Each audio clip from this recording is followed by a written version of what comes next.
James can be a loose cannon, but in terms of raw talent, there is no better driver in the world. Why don't they make it safer? Risk of death turns people on. Who's that? It's Niki Lauda. He's just been signed by Ferrari.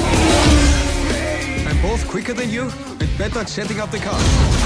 James Hunt is a proven winner at the highest level. Is there a question? Why are you just trying to... Here again for another movie review. Today we're going to be talking about the new biopic Rush, which is directed by Ron Howard and stars Chris Hemsworth and Daniel Bruhl. And I do have a sore throat while I'm filming this, so if I sound like Tom Waits, that's why. As I said, Rush is a biopic about two Formula One race car drivers. Chris Hemsworth plays James Hunt and Daniel Bruhl plays Niki Lauda. I think I'm pronouncing that right.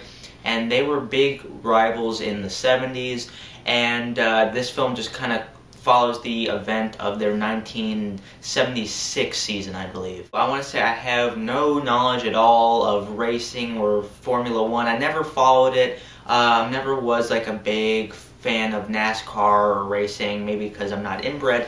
But that being said, I just didn't really know the story of these two guys, especially because it happened, you know, in the 70s or so.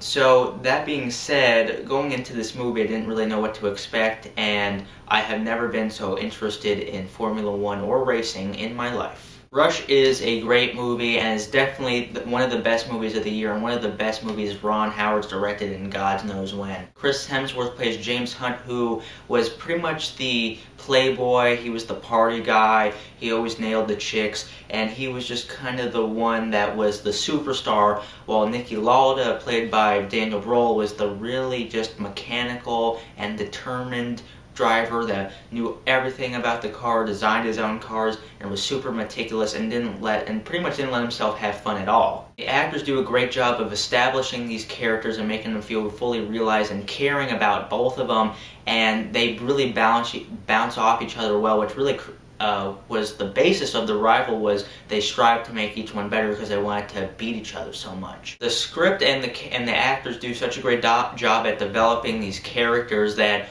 once they start racing, there's times where you'll be rooting for one and there'll be times when you're rooting for other, and that's really something rare. I've never had so much investment in two characters that I really didn't know who I wanted to root for or who I should root for, and that made for all the more intense movie. And speaking of intense, the race scenes are really, really well shot. Ron Howard shoots this film in a oversaturated kind of look, much like a Tony Scott film would look, and most directors would overuse this style, Tony Scott included.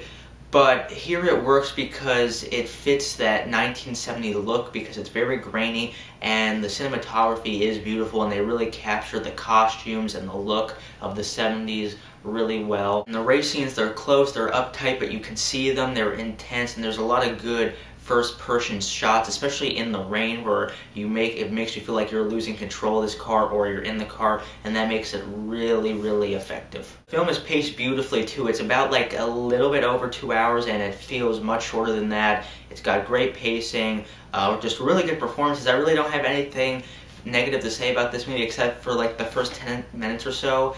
I was a little bit scared because it has kind of a hokey start, especially with like the dialogue back and forth with each other. I'm like, oh god, is this really going to be their rivalry, just name calling? But eventually the film does definitely move away from that, and once you start to get into the performances and each of the characters, it starts to make more sense. So I definitely implore you guys to see Rush. It's definitely one of the best movies of the year, and it's definitely nice to have a solid drama after the kind of summer superhero movie fatigue that I kind of had. So I definitely recommend seeing this movie. It's Ron Howard's best film in God knows when, and I gotta give Rush 4.5 stars out of 5. It's a great movie. And at the end of this movie, they show the real life people, and it's insane how much the actors they got in the movie look exactly like the real life people. Great casting on whoever did that. But if you like this review, please subscribe for more, and I'll see you guys later. I feel responsible for what happened. Watching you win those races, you were equally responsible for getting me back in the car. The showdown between you and Niki is all anyone wants to see.